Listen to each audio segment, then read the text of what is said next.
Good morning, everyone, and welcome to the Red River Roundup. This is our 10th Saturday episode of the season. We're recapping week 9. It's November 1st, first day of November. And man, what a spooky slate of games it was in the LHSAA last night. Again, we're at that point where we're keeping our eye on those power ratings. Not really sure what'll shift at this point between week 9 and week 10, but district matchups. A lot of districts were, for all intents and purposes, decided last night, and some huge matchups that will really take some of these teams into week 10 with either riding high with the confidence that they got to win, or trying to figure out where to go from here. So we've got a packed show today. We'll talk with Mike McMillan of the North Shore Prep Report. We'll talk to the head coach of the Bunkie Panthers, Jimmy Hillman. They got a shutout win last night. We'll talk to the winning head coach, the Turlings Catholic Rebels. They do it again and take down St. Thomas More last night. We'll talk with Michael Corbel. We've got reports from Shannon Belt, Lafayette, Jace Lejeune, Baton Rouge, Caroline McPherson. Going to cover some recruiting news for us, and lots more to get to in today's show as we recap week 9. I was able to attend Ouachita at Ash last night. That was a really good game in District 2-5A. And just like some of those matchups that have really lived up to the billing in District 2-5A, last night's was one of them. Ash's defense allowed 2 touchdowns. They get the win 28-21. Kason Williams scores a touchdown on kind of a little wheel route or route out of the backfield on the left side. He gets in the end zone with 7 seconds left. They were trying to get down there to get in field goal range, but Kason Williams gets in there, and the Trojans get the win 28-21. So that was a big one. We mentioned Turlings Catholic. They get a win over St. Thomas More. They remain undefeated, and the Rebels are flying high going into week 10. Big matchup in Shreveport last night, actually in Stonewall in North DeSoto. Loyola College Prep Flyers go to North DeSoto for a matchup there between two of the best teams in 4A. Griffins get a win 63-49 over the Loyola College Prep Flyers. That was a really huge game in 4A and also in both those Division II brackets. We got Doug Gann here, the voice of the Trojans. And Doug, I don't know if you have much of a voice this morning after that last play last night. To me, it looked like the defensive front seven, especially Jaden and Bryson, just really stood out in that game and limited Ouachita early. One of their 3 touchdowns was on defense, but I mean, a Ouachita team that looked super talented, did the things they've normally been able to do this season, but I think the Trojans did the things that they've been normally able to do this season, which is be very efficient with Carson Sellers, spreading the ball around, using Alex Fontenot in the deep passing game. He gets loose again for another long touchdown. And then that defense just continues to be so impressive. You know, they are, and it was a tough task last night. You look at that Ouachita sideline, and big props to those guys because they could be sitting here 4-0 in district. There's no doubt about it. Instead of 0-4, so they've got a tremendous program, and they've got playmakers. That quarterback Connor can score anytime he gets his hands on the football. The running backs can. They've just got a lot of guys that go after it. And you're right. It was tough on that Trojans defense. It was a big 4-quarter effort. And it just, the front seven sets the tone in that every single time for them and allows the back end to do what they do. Yeah. And, it was a first half where, again, we saw Ash score early on a deep ball from Sellers to Fontenot. We saw Noble Williams get a touchdown on a really nice run. It's really nice to see him back as really making that backfield all that more potent. But you mentioned Connor. Really, in the second half, he was a big reason why Ouachita was able to kind of settle down Ash's momentum. Trojans were flying high in the first half, but really going towards halftime and throughout that third and fourth quarter, Connor was able to keep him in it. And they've got other talented skill players too that we've talked about a bunch. But it was interesting to see the kind of the atmosphere to, we're on fire, to, oh my gosh, they're right back in this, to, holy smokes, Casey Williams. Yeah, and if you look deep into it, the Trojans scored their 14 points pretty early. They were up 14-0 in that game, and you thought, okay, this is going to be somewhat of a repeat of last year. But when you've got the talent, and look, that you were there, Marshall, that big offensive line last night, they're averaging probably close to 300 a man across that offensive line, and that wears on you throughout the game, and that's what they look for.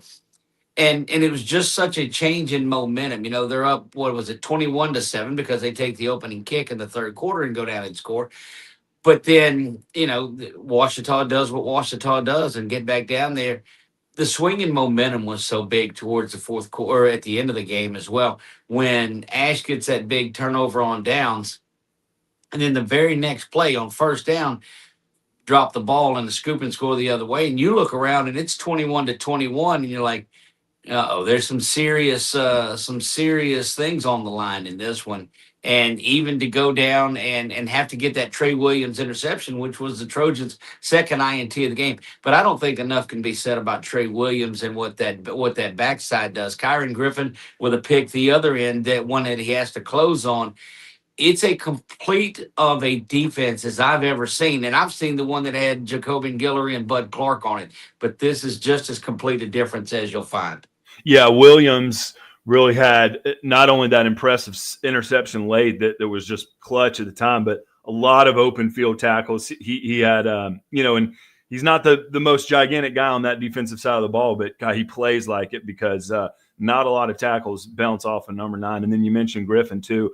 Again, this may not be the first. Last night may have not been the first time that he had an interception on defense and a touchdown on offense. So, what a playmaker he's continued to be, and really going back to kind of what you said about that physicality up front.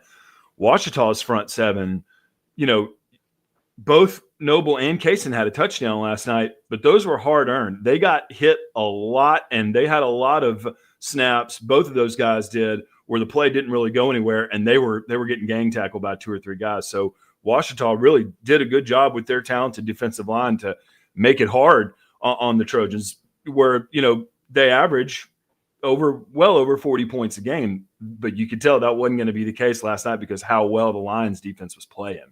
Look, and it was just a pure District 2-5A battle. There's no doubt about it. That's what you come to. I mean, and if you don't understand the complexity of 2-5A football, you've got 4 teams that can have an outright district championship just based on the games next week. 4 different teams, Neville, Ash, West Monroe, and Ruston, all have a legitimate shot at winning the title, depending on what happens. There'll be no shared title because of the way things work out, but you have a way of 4 teams vying for the district championship out of a 16 district.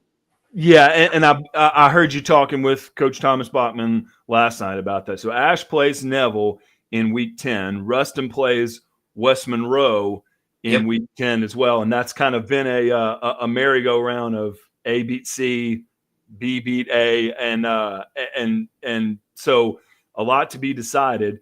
If Ash can beat Neville, and if Ruston can beat West Monroe, Ash will be the district champions, and vice versa. If West Monroe gets a win, and Ash gets a win, West Monroe will be the champions because Neville beat West Monroe late last night. We could go on and on about District 2-5A, but that's the quality that it is. What do you look at, Doug, for week 10 against Neville? I believe that's at Neville, if I'm not mistaken. It is. But what do you look for in week 10? Because the Tigers, they have just the same amount of momentum, getting a really big win over West Monroe Rebels last night. Well, and there are some in the circle around here that call Neville the best team up in Northeast Louisiana, and they were on the ropes a couple of times. They could have clinched the district championship already on there, but it's going to be a battle, and I hate that I relegate things to coach speak myself when it comes to stuff like this, but it's going to be one of those all-out wars. Neville, you've seen the classifications. They're going to this will be their last time in 2-5A. when the reclass comes out. So they've got nothing to lose right there at home. And it was two teams that were undefeated last year going into this game, and Ash really took it to the Tigers. And so you know that in front of their home crowd, they want a little bit of retribution as well. So man, it's gonna be a war. It is, and again, what more could you ask for in District 225A? Doug, while we got you here, let's switch gears a minute. We got a comment in talking about those Tioga Indians. They had a game last night on 446 Sports. They put up over 70 points again. So first of all, programming note here: if you're a Tioga Indians fan, stay tuned to the Red River Roundup. We've got a lot of coverage for the Indians going into that Week 10 matchup at Franklin Parish. That is a huge matchup. And Indians fans, stay tuned to 446 Sports and the Red River Roundup. We will be covering that the Tioga Indians and that Week 10 matchup very thoroughly in the next few days. So stay tuned for that. But yes, Tioga's offense really getting it done again last night. They've got Doug. We know we've got a quarterback, running back, and wide receiver that are all top 8, depending on where it goes. But what have you learned about that offense in particular this year? So you can't talk enough about senior laden leadership. And Case Maloney, quarterback, is that dude. He can run, he can throw. His arm has gotten so much better throwing. But it comes to a weapon like Kervin Johnson, who is the fresh LSU commit on there. So with Kervin, I didn't think played much of the game last night. Got a little bit of a stinger, but got held out because they are anticipating that big matchup at Franklin Parish next week. But it's all led by that defense. A team that puts up 75 now. Unfortunately, defensively, Grant has given up a lot of points this year, and you expected Tioga to go in there and put up a bundle. That one was well over with by halftime in that game. But Kenny Ponche seems to run for 3 or 4 touchdowns every game. I'm not sure what he had last night, but continues to run. Big offensive line led by Landry. I mean, these guys get after it and play. Middle linebacker Cohen Henry is a dude for that defense. There's just a lot of big things to look at. And I think Tioga goes up to Franklin Parish, gets the win, and they're district champs in that one. You heard it here first. Doug Gann calling a win for the Indians. But yes, thank you for that comment. And again, stay tuned for some Tioga Indians coverage as we look into Week 10. We've been looking forward to that game for weeks. And boy, the Indians keep doing it. They're out there on the reservation. And you mentioned Tucker Landry, 4-year starter at center. And they've got everything they need right now in a tough bracket in the playoffs, but we feel like they've got what they need to make a run there. So stay tuned for some more Indians coverage, and stay tuned for that big weekend matchup at Franklin Parish. Doug, appreciate you spending some time with us this morning, recapping not only Ash but Tioga as well. And we've got a great Week 10 coming up. Just a quick programming note, too. Join us at 7 o'clock tonight live on the network for the ASIL 8-man football championship. 2 teams going at it, ranked in the top 25 in the Southeast 8-man regional rankings on there. John Paul the Great Academy out of the Lafayette area going for their 4th straight. ACS had them on the ropes last year. We'll see if they can get it done tonight. Pregame goes at 6:45. Kickoff is at 7. Hopefully this voice will be back in time. Live on 446 Sports. Thank you, Doug. All right, Marshall. Thanks to Doug Gann, voice of the Ash Trojans. And, boy, that was a great game last night. And again, with Tioga putting up over 70 last night, that's going to be a school record at home. So congrats to them as well. Let's jump to the North Shore right now. And we've got Mike McMillan of the North Shore Prep Report here to recap everything that happened on there. And again, this week, no problem here. The action started on Thursday, and it's been picking up since then. So, Mike, you tell me where you want to start, and we'll just we'll recap everything that happened in the 985. Look, let's start in 6-5A. We can just kind of run through them here. Obviously the big game last night, Mandeville and St. Paul's, kind of, district title on the line there. St. Paul's gets the win there. They pull that one out, 31-24. It's a pretty close game. Before I give St. Paul's their flowers, I once again have to give Crew Calora total credit. As a freshman, he goes to St. Paul's. He's 22 of 26, 231 yards, a touchdown and an interception. He runs for another 88 yards and a touchdown. That's a freshman in 5A football at St. Paul's, right?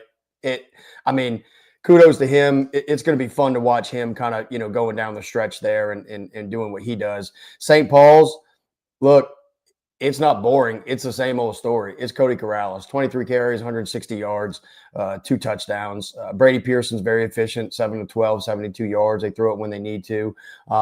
Great game, great environment in Covington. It essentially sets up St. Paul's for the district championship. They've got Covington next week.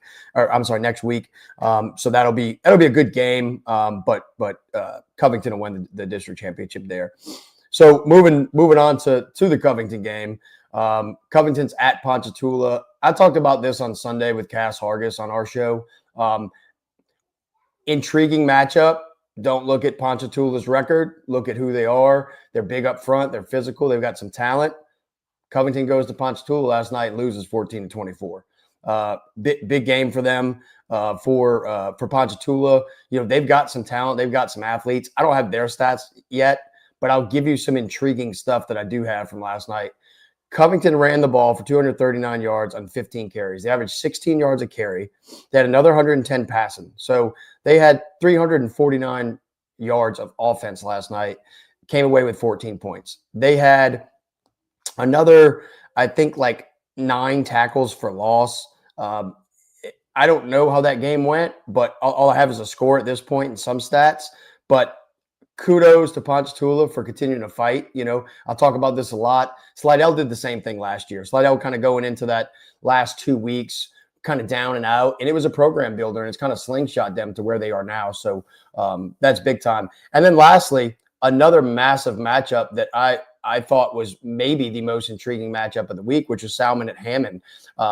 Salmon comes off the huge victory at Slidell, which you think, okay, now what's coming up, right? Can the boys refocus? They go to Hammond, and Hammond doubles them up 40-20. I did get to see some of that last night. Zaylin Bennett made some big runs. Taron Jones, quarterback, made some good throws. Donut with another touchdown. Reginald Monroe.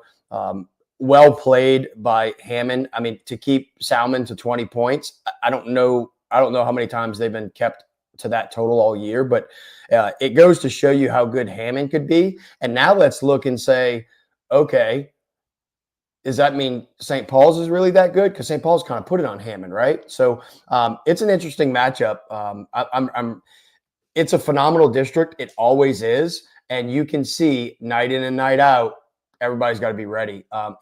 Hammond and Ponchatoula, Ponchatoula had their years of runs. They haven't been that great the last few years. Hammond's been on the brink, and now they're kind of breaking through. So excited about that district and continue to cover that there, Marshall. And just asking you real quick. So, and you may have already said this. So is St. Paul's sitting the top of that district after week 9? Yeah. They're undefeated in district play. Everybody else has at least one loss, and Covington has now 2 losses. So doesn't matter what happens at St. Paul's. St. Paul's won that district. All right, let's keep it moving. District 7, 5A. Yeah. So Thursday night, a phenomenal game. Slidell's at Chalmette.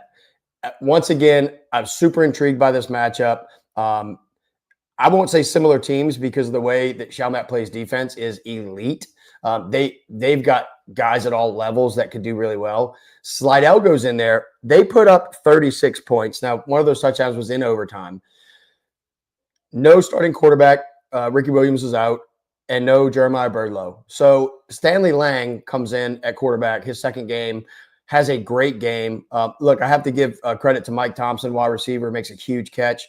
Carlos Flemings gets behind the secondary again and makes it. The Slidell defense, they gave up some yardage in certain situations, but they kind of buckled down when they needed to. That game goes into overtime. Slidell gets the ball first. They score, and then get the 2-point conversion after a penalty. So then Chalmette, I think it's on the second play of overtime. Slidell makes a great play and intercepts the ball to kind of end the game. But for Chalmette, another big night from Breeze Wilson at quarterback. Dana Antoine popped off again. For Chalmette, I think it's a little bit of, and I know it's week 9, and I keep saying this about Chalmette, but it's continuing to find that running game outside of Breeze Wilson, right? What running back can give them kind of some consistency? And I don't think it's a one guy thing, right? But how well can they run the ball outside of Breeze Wilson running it? But that was a big one.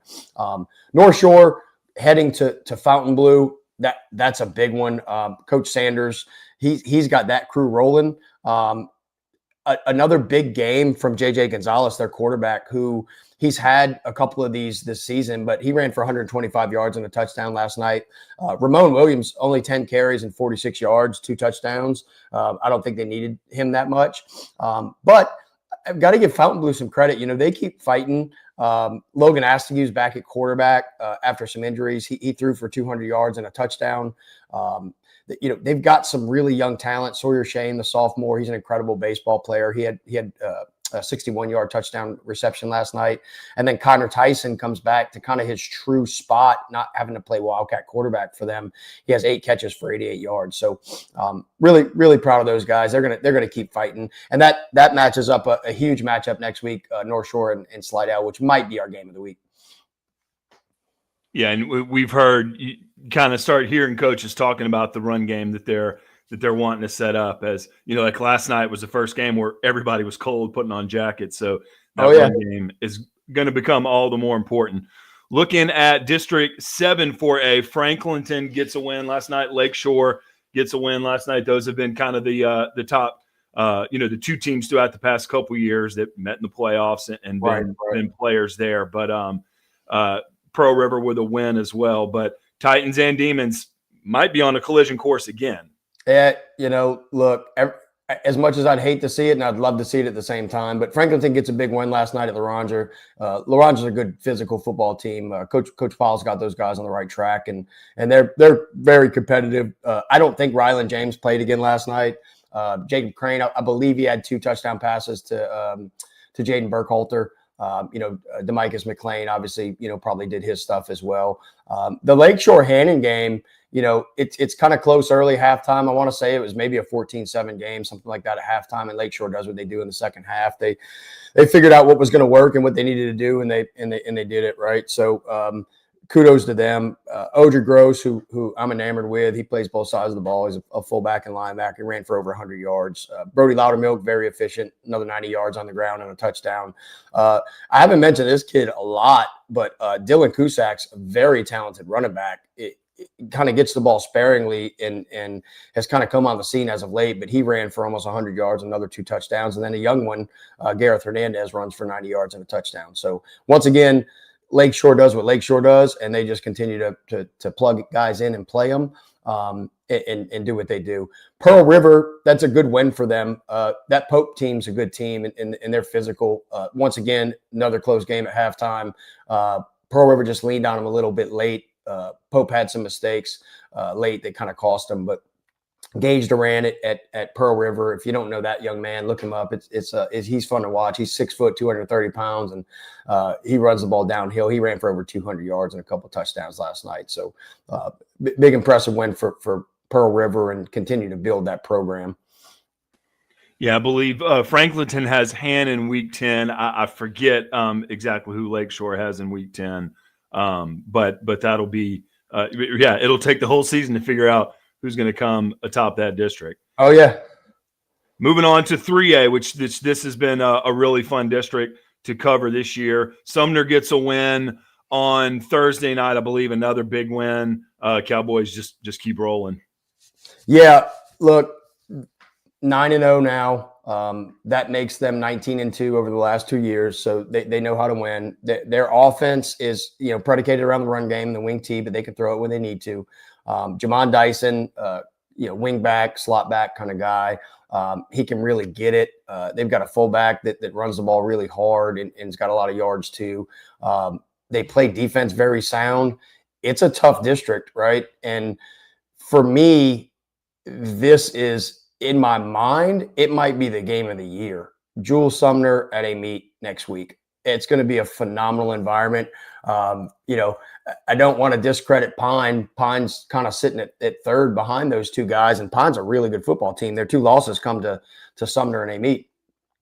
in district play. So, Albany's getting better. Springville's, kind of still building that program. And, Bogalusa got a win last week. But I got to give some credit to some Pine guys, too. We haven't highlighted those guys enough, but they ran the ball really well last night. Cooper Thomas, 60 yards, 2 touchdowns. Brady Riles had a touchdown and 50 yards. Braxton Newman has 4 carries for 143 yards and 2 touchdowns. So that's not a bad night. And their quarterback, Trey Knight, a couple carries and a touchdown. And Chris Williams, who is their all everything, kind of fullback and linebacker, only had 2 carries for 40 yards and a touchdown. So big night for them. The big game next week in that district. It's Jules Sumner and they meet playing for the district championship. Yeah, I'll give you credit there, Mike. At the beginning of this season, you talked about District 8-3A, and I will admit at the time I was like, okay. Yeah, whatever. About St. Paul's and Mandeville. But gosh, 8-3A, that's been the best district this year, arguably. It has. And if you meet those coaches and you get around those players in those programs, you see why. Like this has been kind of a prime thing for a couple of years of those guys continuing to evolve. Ameet's got, Division I guys and they're very, very talented. They're well coached, same as Pine. I think all 3 of these teams can really make a run in the playoffs and what better for that entire community in that area, right? I mean, we saw Franklinton last year and it's kind of that whole, area of ours that those small towns are so incredibly great with their programs. It's fun, man. If you guys haven't been able to get out and catch some of those games, if you get a chance during the playoffs, go check it out. It's a unique environment. It's one that you could be jealous of in other areas for sure. I could not agree more. I've been around, to a lot of those communities and gotten some familiarity with them, and really just doing the show with you this season, learned about how good that district is, particularly this year. I do fully agree with you that between Pine, Ameet, and Jules Sumner, you have several playoff wins coming up in that district. So we'll see how that shakes out. Looking at 2A really quick, we've got another slate of games that took place there. And while the Wolverines took the driver's seat after the Pope John Paul win, we still got a lot that these teams have to figure out, not necessarily for 9-2A, but again, the word that we keep talking about, playoffs. What are these teams doing? In my opinion, this next week is kind of determined. Look, what kind of momentum are you taking into the postseason? Yeah, and look, the St. Helena North Lake game last night, it's an incredible football game. Hats off to St. Helena for getting that win. They've been due for that for a couple years now. They've always played North Lake really close. They're a really talented football team. That game is 30-8 at halftime. Okay. North Lake comes out their first 2 drives, decides to run the ball again, runs it right down the field. North Lake has the ball on the 4 or 5 yard line with 2 seconds left. Throw a pass, it's incomplete. Defense makes a really good play. And what an environment, what a night, what a great game for District 9-2A. I think North Lake's going to be fine. I think they found out who they were last night. I'll give you a really neat stat that you'll like. In the first half of that game, remember it's a 30-8 ball game in the first half, Cam Kasnave has 4 carries for 6 yards. In the second half, he has 14 carries for 100 yards and 2 touchdowns. It kind of tells you everything you need to know about who North Lake is. They need to ride number 2. Quarterback Sam Grant, he's throwing it when he needs to. Charlie Gilmore had a good game. But this North Lake defense is primed for a playoff run. And when they give the ball to the guys in the running game and stick to that, and the offensive line does what they need to do, it can be a long playoff run. Look, we talk about it all the time. The running game and defense wins playoff games, especially deep in the playoffs. So North Lake's going to be fine. I think sometimes those losses, they hurt really bad, but they pay off during the end, And then Independence, they get a big win against STA, and North Lake hosts Independence next week. So another great matchup, another opportunity for both these teams to kind of get ready for the playoff run. Just I was able to look this up while you were covering District 9-2A. So Destrehan gets the win over Hahnville last night. Hahnville gets Lakeshore in week 10. So we'll get the River Parish report from you real quick. Destrehan and Hahnville, that was that's a game that you've been talking about for a couple weeks now. Well, look, North Shore fans, don't be upset, but it's the Destrehan helmet behind me here today. So as a former Wildcat, really really happy for Coach Scott and that crew. They get a big win against Honville. I'll tell you what, don't overlook this. Another phenomenal game next week is Destrehan hosts Thibodaux for the district championship. So Thibodaux got a big win last night as well. So over Terrebonne, which was, maybe not an upset. Coach Narcisse has that crew really rolling at Thibodaux. But for Destrehan, to touch on them, everybody knows about Jackson Fields, their dynamic wide receivers and what they do there. Malachi Dabney, their running back, he kind of came on kind of midseason last year and had some big games. He's over 1,000 yards. He ran for 242 yards on 26 carries last night. So to me, for that Destrehan offense, if they can run the ball like that, they're going to be so hard to defend. It reminds me a little bit of Ash last year, right? Like they could throw it whenever they wanted to, but it was important for them to establish the running game and go do that. So that was kind of a big one for obviously the area, River Parishes, Destrehan to go get that win over Honville. Great environment over there on the West Bank. So and another great one next week. It never stops. It's Destrehan hosting Thibodaux for a district championship. Before we get you out of here, Mike, and man, thank you so much for getting all that coverage for us in just a short amount of time. Let us know about the new preview programming that you got going to the North Shore Prep Report. Yeah, so we'll check our YouTube channel out, North Shore Prep Report on YouTube. We'll host this stuff and we do our recaps every week, and then we'll have a preview show every week as well. And then look, I'm really excited. We get to next week, kind of start talking playoff brackets and matchups, and that's where I think a show like yours is so important, because we do have people from all around the state that we can really get insight on every team, right? And that's going to be fun. That's going to be a really fun matchup. So or show to have. So we're excited about it. I think on the North Shore we've got plenty of teams playing for it. It's almost playoff time. It's week 10, so we're kind of scratching that itch a little bit to get to the playoffs, and everybody's staring at power rankings and where's everybody going to be. So we'll see how it folds out, but we're excited.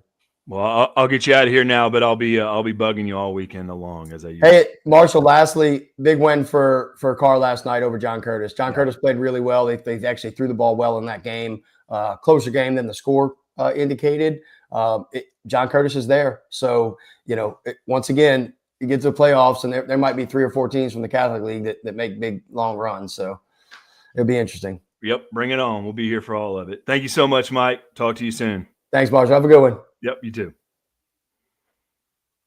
Thanks to Mike McMillan, North Shore Prep Report.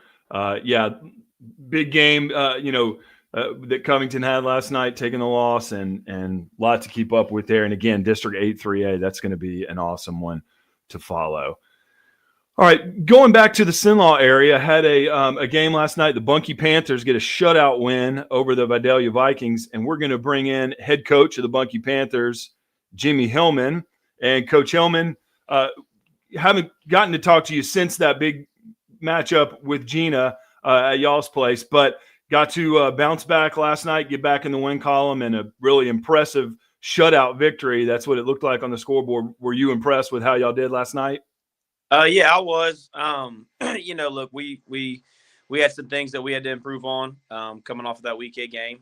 But I really liked the effort and the intensity that the guys played with. That was something that was important for us this week. Kind of, not only get back in the win column, but get back to playing, our brand of football. And it was a cold night, long road trip, but the guys got over there, took care of business. Really was focused on the field and on the plays that were out there to be made.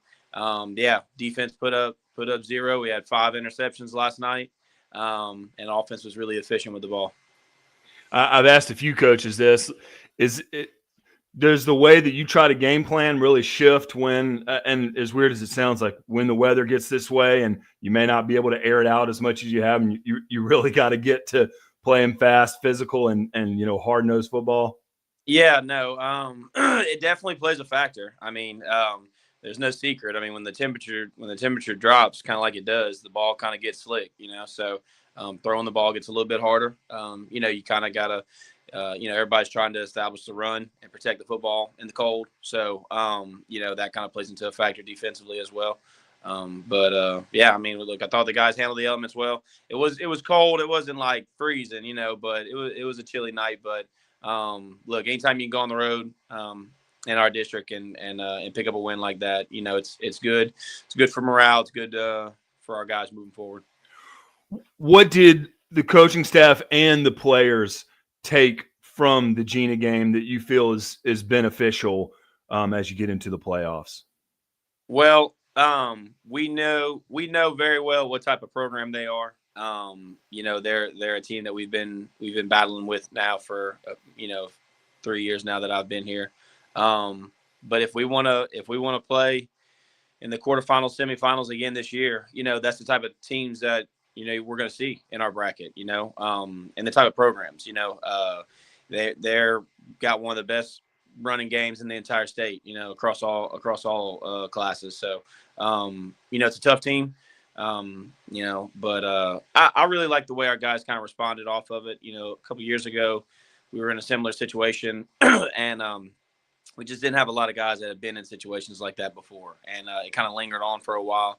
I think our leaders were really focused this week, and understanding that yes, it was a big game, and we went out there and gave it our best and came up short, but it's not the last big game of the year. So being able to kind of learn from it, move forward, and use that as a reference point, for later on the season.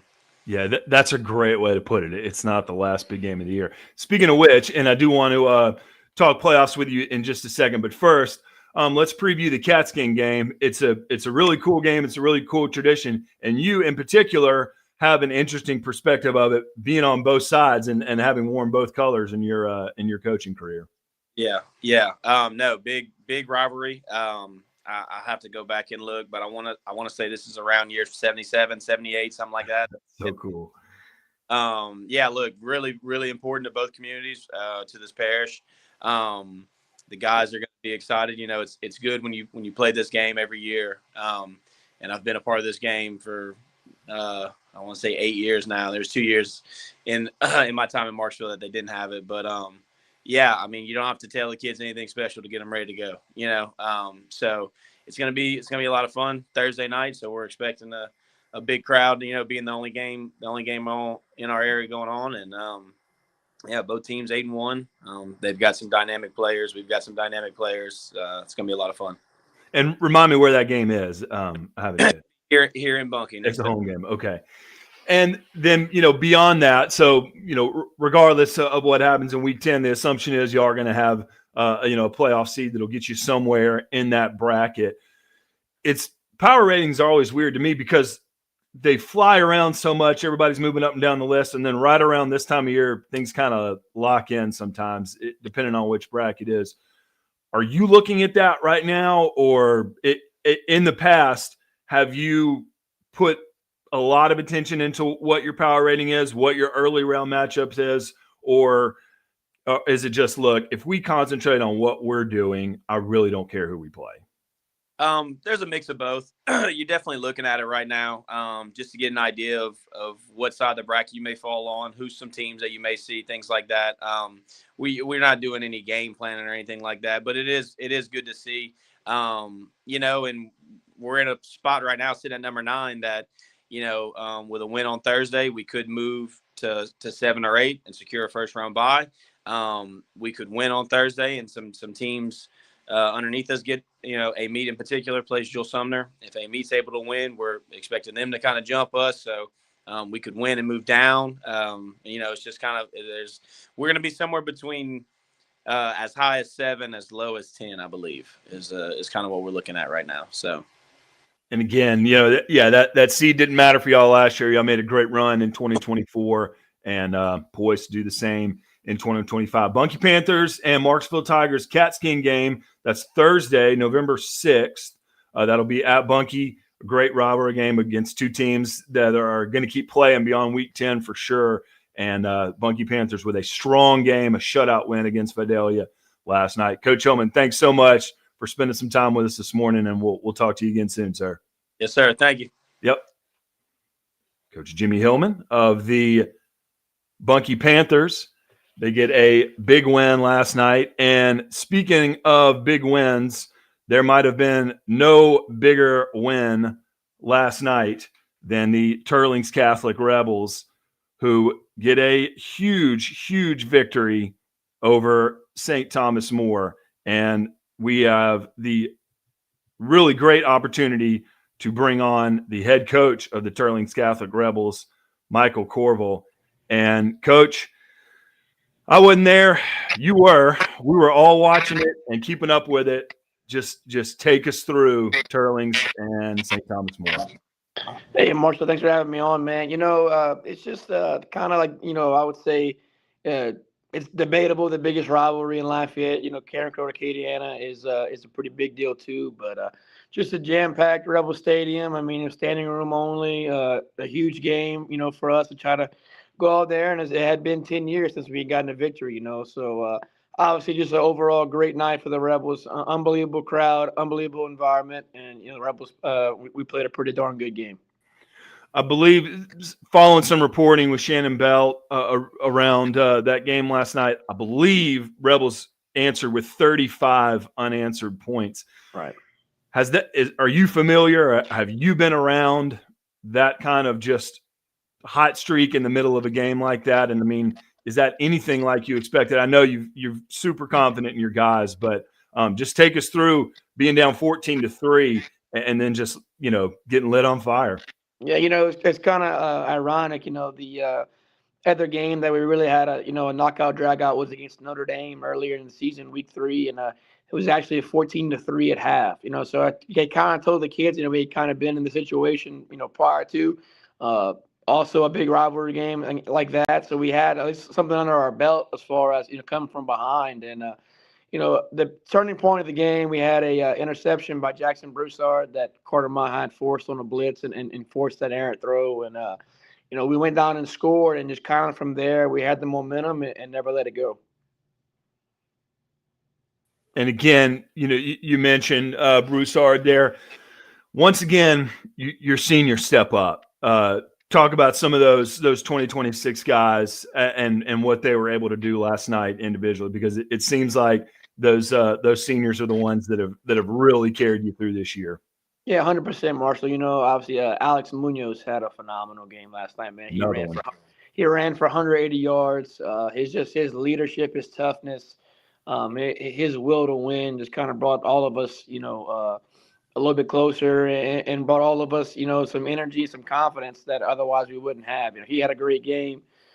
Drake Perry, is our center. He should be a higher recruit than what he is. And he actually kind of got injured a little bit last night, and we'll kind of see the results of some testing, today and Monday. But, he was doing a phenomenal job opening up in the middle and allowing us to run, counter and different things like that. And then Jackson Broussard, again, had a great game. And then Andrew Frugier, who I think should be the defensive district MVP, had another great game. And we actually moved him around a little bit. He played some nose, played some in, and just kind of was a problem for him last night. So, yeah, and look, I know that you're probably moving on the north side here before too long, but let's go back to this past week. And I want to go back to those seniors again, so those team leaders. Mm-hmm. You mentioned at the beginning of this conversation, been a while, about a decade since Turlings was able to get this game. What did you see from those seniors in preparation? I'm sure there was a lot of focus. I'm sure there was a lot of motivation to look, we got to go get this game against the Cougars. But what did you see from your seniors, particularly preparing for this game during practice? Marshall, I thought that they handled themselves, well throughout the week. They didn't do anything different. I couldn't, you wouldn't have known that we were playing St. Thomas More. They weren't tense and wasn't any added pressure or the kids kind of, changing who they were. I tell them every week that we got to keep doing what we've been doing, just do it a little bit better. And I felt like we did that. We didn't make it more than what it was. It was just a week 9 opponent, week 9 game, but it was a great opponent and something that we hadn't done. But, those prior games had nothing to do with last night. And the kids knew that. And I just think we had a different belief and confidence that, might not have been the case in the past. But, our together movement within our program has been super strong. And I thought everybody just gave it their best effort, and the results kind of took care of themselves. Yeah, I love that together slogan. That's what y'all needed in your first year at the helm of this program, and that seems to be what has worked so far. So, Coach, congratulations! What a huge win. We had a blast following along here in Sinlaw. We're so proud of y'all, so thrilled for you, and so appreciative of your time this morning. Yeah, man. Thank you so much, Marshall. It was a great night, and I appreciate you having us on. Yes, sir. Can't wait to talk to you soon. Yes, sir. Coach Michael Corbel, Turling's Catholic Rebels. What more can you say? They've got another Week 10 matchup with Northside, and they'll be right at the top of that bracket. So follow along with the Rebels this season. Someone that was following along with the Rebels last night is Shannon Belt of the Lafayette Daily Advertiser and 337 Preps. And we'll bring Shannon on now. And Shannon, we just got done, discussing that game from the coach's perspective. But you were there. You got to take in the energy, no matter what team was bringing it, and 35 unanswered points for Turling's Catholic. Man, yeah, they just kind of locked it in. I think St. Thomas More had that first punch, and then Turling's came back with a knockout punch. That's literally what I saw. I think at first, what Alex Munoz, the quarterback, said was they had to settle in, and they did settle in. The first few possessions, they weren't getting what they wanted, and then they made that adjustment. And boy, that middle was wide open. And once the middle was open, it was over for poor STM. You look at Alex's stats throughout the year. A lot of rushing touchdowns, a lot of passing touchdowns. So casually, you'll just call him a dual threat quarterback. Watching him, do you think that that's the case? Is he truly an equal threat with his running and his passing? I think so. When he does pass, the passes are there. The passes are on point. I think most of the incompletions that he did have last night were kind of like drop balls, or those were passes that they were like long shots, weren't going to make it. And then that run ability. I mean, man, you can't beat it. I think the running quarterback is my favorite kind of quarterback. So to be able to do that is huge. And to match it with a nice arm is also huge. And I think Alex has been able to have that balance. One team that didn't really use much of anyone's arms earlier this week, it was a running affair for sure, was Southside. They got a huge win. You covered that game. And I don't think they needed a quarterback that night. They just needed to run the ball over and over again, seemingly. No passing yards. Absolutely no passing yards. I didn't even notice that when I was looking at the stats and keeping stats. But yeah, they didn't need to pass it. They just had to run it. And boy, did they run it. My goodness.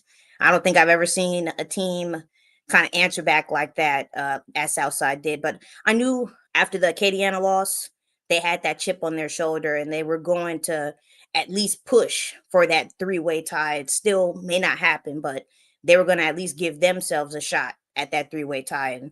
And boy, did they on that ground game. And on the other side of that game was Karen Crow, the Golden Bears. They dropped that one. But what did you see from Karen Crow, particularly some of their players that have been making waves the regular season? I think Karen Crow actually has Acadiana in Week 10. So going into that matchup, what did you see from Karen Crow? Karen Crow, I've never seen their offense look that out of sorts before. I've seen them like maybe this is my third time this year, and every time before this game they looked on point. Carson Gursey was on point, getting to his receivers, but something just wasn't there. I think they've got up 14 to nothing, and then they started to try to get the run game going, and it didn't work. And then the pass game, in the midst of that, the pass game was like fell off for some reason. It was like I counted at least 12 consecutive incomplete passes, and some of them it was just drop passes. The ball was right there, and it just like the ball didn't want to get caught that night for Karen Crow. I don't know. One game we covered yesterday was Lafayette Christian's big win over Evangel, getting a stop there at the 1 yard line, if that. What has been your sense around the area about the Knights in particular as to what kind of threat they pose in select Division III? Because I think that they're amongst that 1, 2, 3 top teams that you have to think of as the favorites there. Do you agree?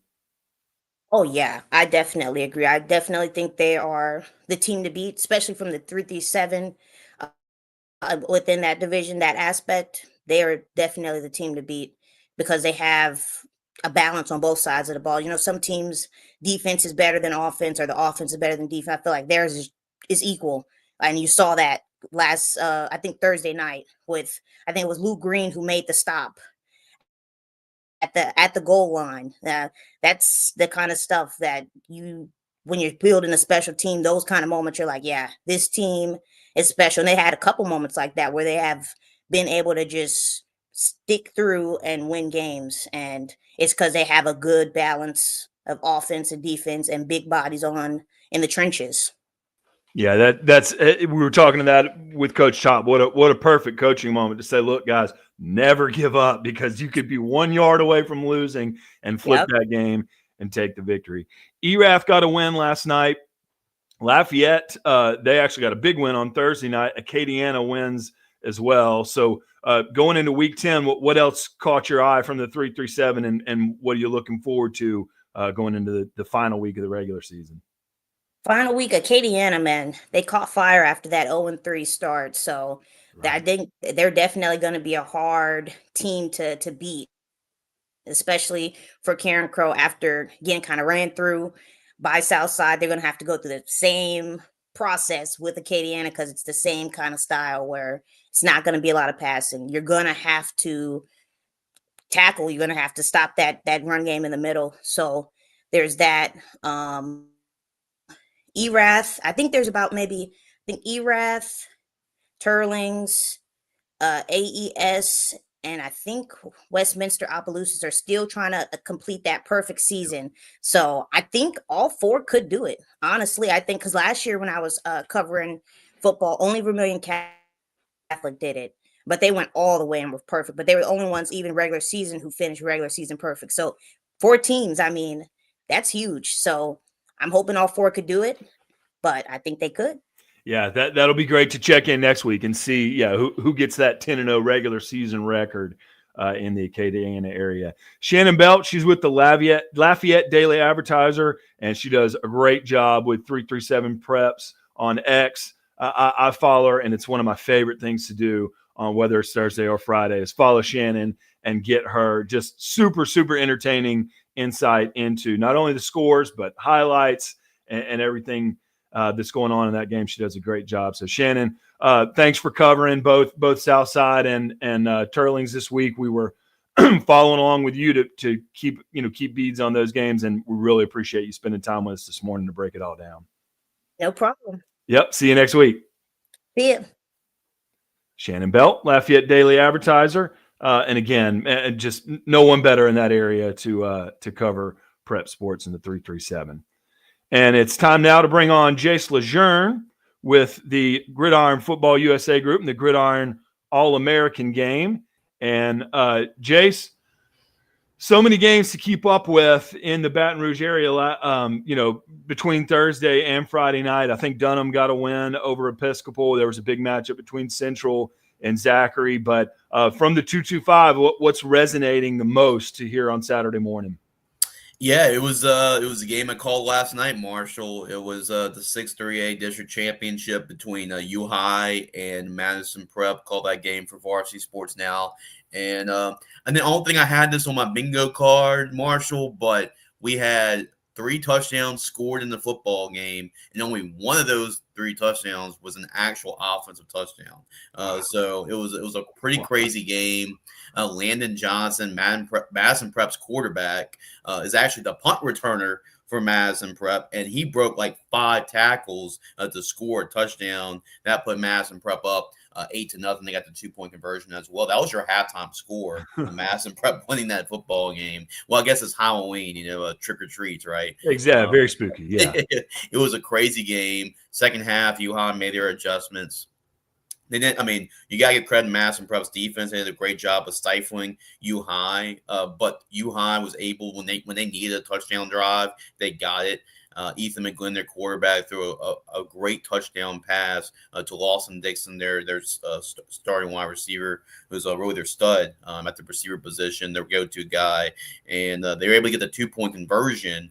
And it was pretty funny because the person they did the swinging gate, and the person who threw the pass is actually Andy Martin's son, William Martin. So he was the one that threw the pass for the 2-point conversion, and it tied the game up at 8.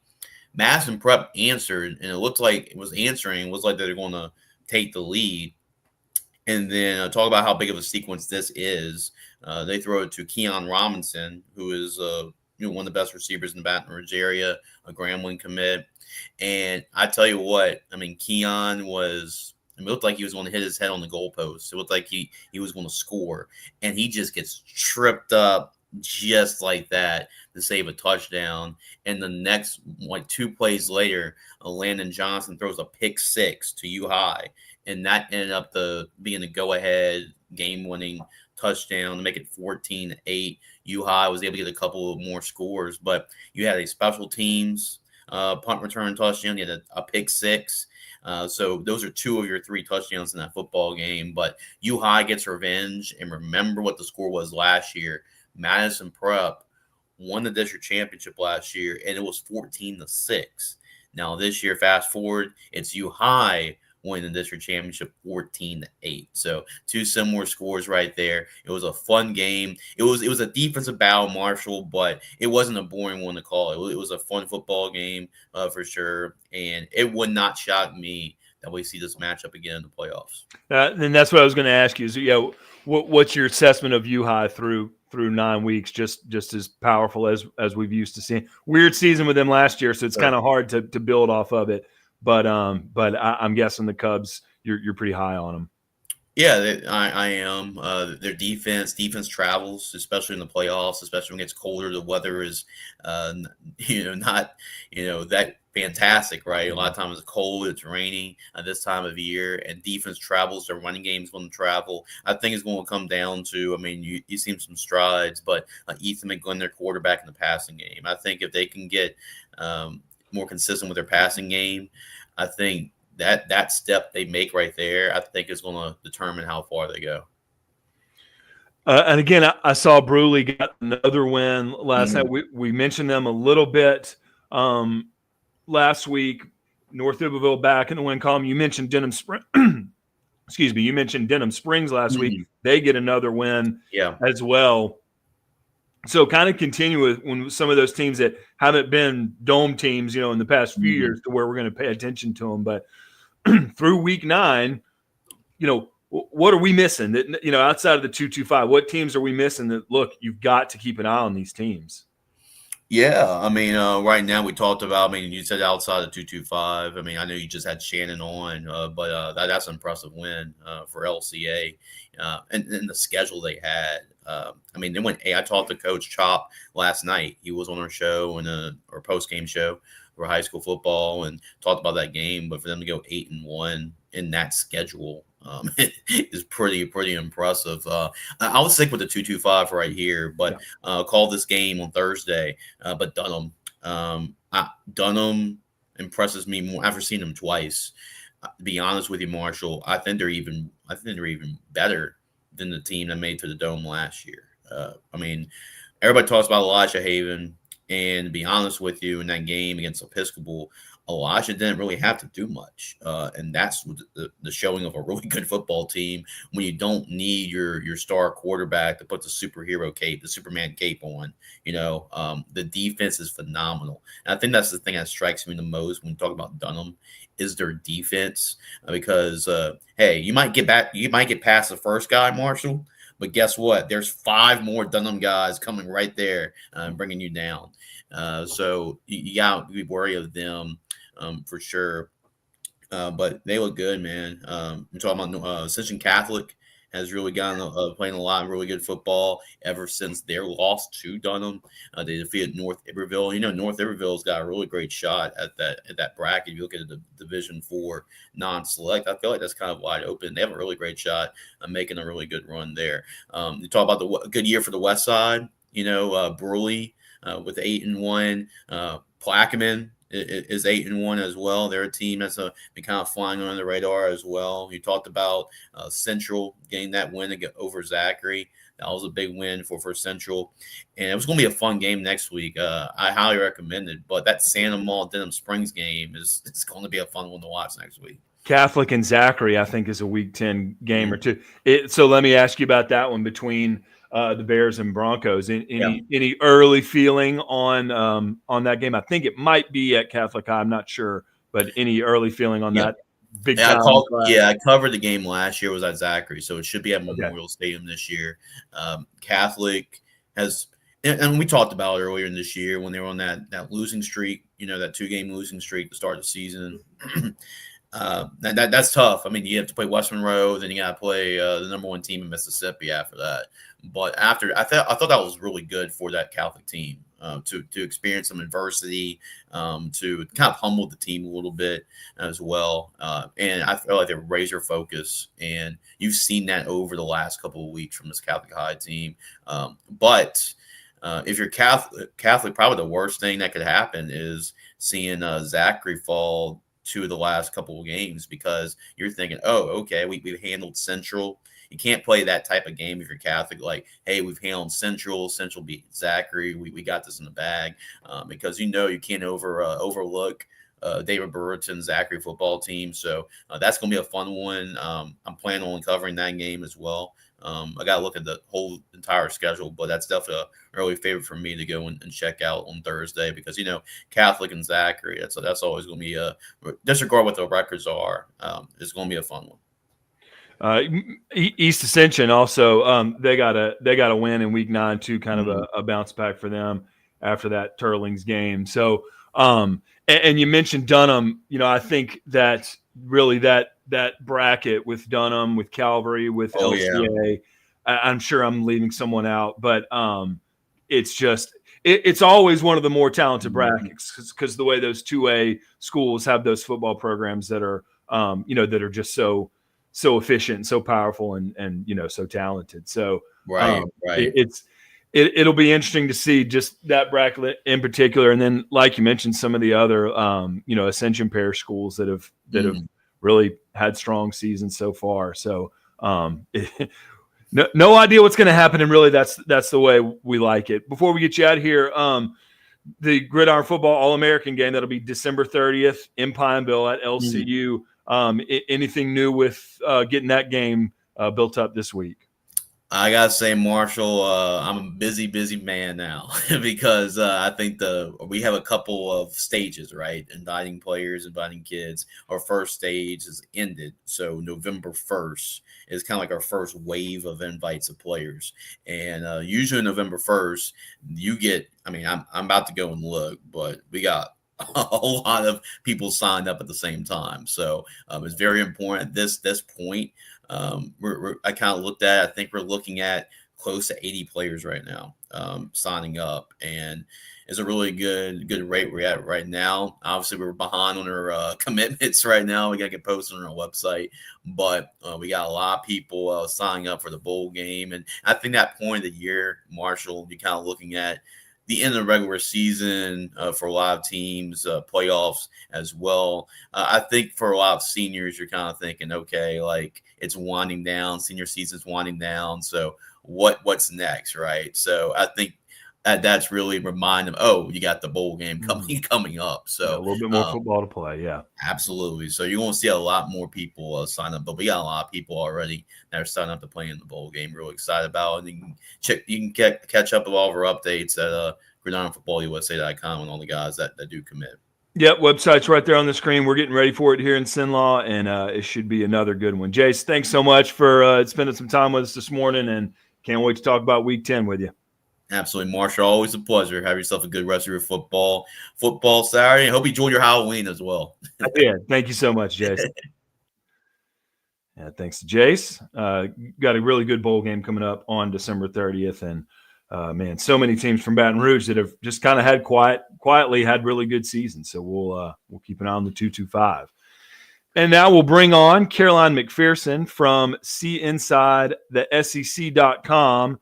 And Caroline got some really interesting news out of Louisiana as far as the SEC goes, from not only guys that are balling out, but also some recruits. You did some articles this week on both Tradez Green and Kervin Johnson, kind of keeping track on two Louisiana guys that at both levels, high school and college, have been making waves here early on. Yeah, I did. I had Tradez Green as my breakout player of the week. If you've been watching the LSU games these past couple weeks, there's a lot to remember, but he's one of the positive things that you can remember. So that's posted on my site. And just as well, I also covered a recruit, Kervin Johnson Jr., who was committed to Tech, and he decommitted to commit to LSU on Monday after the firing of Brian Kelly. So that's also a pretty cool article to check out because it's a little different than most schools when it comes to the coaching change and how it's played out. So it's really cool to look into. Yeah, let's talk about Tradez Green here. I mean, since you and I kind of really started talking about him, that he's really seemed to come on offensively, and now everyone is like, "Oh man, this guy's a matchup problem." They got a bye week this week, but Tradez got to be probably, in your opinion, a big part of what their offense will look like going forward. Yeah, and Tradez, he's a little bit different to look at because he's listed as a tight end, but he plays a lot more of a wide receiver position almost. He doesn't do as much blocking. And so, but he's tall. He's 6'7", and he's just always there. It's really easy to find him, I guess, in the end zone. Yeah, and then also looking at Kervin Johnson, a Louisiana Tech commit. So it was a little bummed to see him decommit from my alma mater, but you're right. I think he visited. He was at that Texas A&M game, and the next day committed to the Tigers. He's been huge this season for Tioga. He's been somebody that's got a lot of attention as a receiver, but the LSU legacy of wide receivers is pretty stacked. So if he can find a place amongst some of the really talented Louisiana high school receivers that make it to LSU and continue to do their thing there in Tiger Stadium, that'll be a really nice opportunity for Kervin. Yeah, and not only is there a lot of good wide receivers at LSU, I also noticed how many Louisiana players play for LSU. I kind of looked at it a little bit, but when I actually started listing it out, I was like, man, does it ever end? I think there's the most, obviously, because it's Louisiana, but there's the most on any SEC roster from Louisiana that go to LSU in the SEC. And that's also a new part on my site. If you go, it says LHSAA roster, and it's going to be on the main home football page. You can kind of look at that too. Louisiana stacked with LSU stacked with Louisiana players. Yeah, and that's been one of my favorite things to check out on the site because it's just so interesting to see. Like, oh yeah, there's that guy. What's he doing now? Oh yeah, he's doing his thing. LSU on a bye week this week. So where's your attention focused Saturday inside the SEC? So if you want to know what I'm going to be watching, I'm going to be watching actually one of our Bayou breakouts, Arch Manning. He's playing Vanderbilt today, so I kind of want to see how that's going to match up. Diego Pavia and Arch Manning, they're playing over there in Texas. So that game's going to be one to watch. Definitely Arkansas, they play today. They play Mississippi State, and so that's going to be a good one to watch. So I'm just watching, I don't really have a leg in the fight right now because LSU is not playing, so. Well, you do have something really big coming up. I won't give it away, but really some interesting content coming up on SEC.com. I'll let you break it when the time is right, but that'll be something that everybody that watches this show will certainly want to be tuned in. So we'll keep an eye on that, and you should, if you're watching, keep an eye on SEC.com. If you're a fan of any team in the Southeastern Conference, Caroline's got you covered there. But if you're a fan of some of the top players in the state of Louisiana, keep it locked in on that website as well, because there's a good chance she's got something to let you know a little bit more about some of those guys that are balling in the boot week to week. Caroline, thanks for hanging out with us for a few minutes this morning, and can't wait to see what's coming up next on the website. I'm excited for it. Thank you so much for having me. Yep. Have a good day. Yeah, Caroline McPherson, SEC.com. And again, she's got some really cool stuff coming up on that website. So keep an eye on her, follow her online as well. Really cool piece coming up on that website. Want to thank everybody who woke up with us and spent some time with us this morning. Show's available on demand. We are on every Friday at 3 p.m. and every Saturday at 8 a.m. recapping Thursday games, recapping Friday games, talking with coaches, talking with players, previewing games, whatever we can do so that whatever team you follow in the state of Louisiana, you can start to have a sense of where they fit in that playoff bracket, where they fit in that district race, where they fit in this league of so many really amazing, impressive programs that we love to follow from week to week. I want to thank everybody that spent some time with us this morning. Doug Gann, our executive producer and voice of the Trojans, helping us recap. Ash in Washita, Mike McMillan, North Shore Prep Report, always does a fantastic job. We got to talk to Jimmy Hillman and Michael Corbel, two winning coaches from Bunkie and Turlings Catholic. Shannon Belt from the Lafayette area, 337 Preps. Thanks to her. Jace Lejeune covering Baton Rouge and Caroline McPherson covering the SEC. Quick update for the Southwest Louisiana area. Chaston Tavares was on the road this week, so not able to hop on with us. But Hamilton, Christian, Kinder, and Iowa all win. All are 9-0. All are teams that Chaston predicted have a chance to go undefeated. So far, he's 3-0 in that bowl prediction, and those teams will go for 10-0 in the regular season next week, so we'll keep an eye on that. Make sure you check out the Southwest Louisiana Pigskin Preview Wednesday nights at the Walk-Ons in Lake Charles. It's broadcast live online, and you can watch it afterwards, interviewing coaches, previewing Southwest Louisiana games. So Chaston and the Pigskin Preview Wednesday nights. Just follow Chaston online. You'll be set up there. So thanks to everybody for watching today, spending time with us. And thanks to everybody who joined the show and helped us recap Week 9 in the LHSAA. My name is Marshall Leffler, and you've been watching the Red River Roundup on 446 Sports.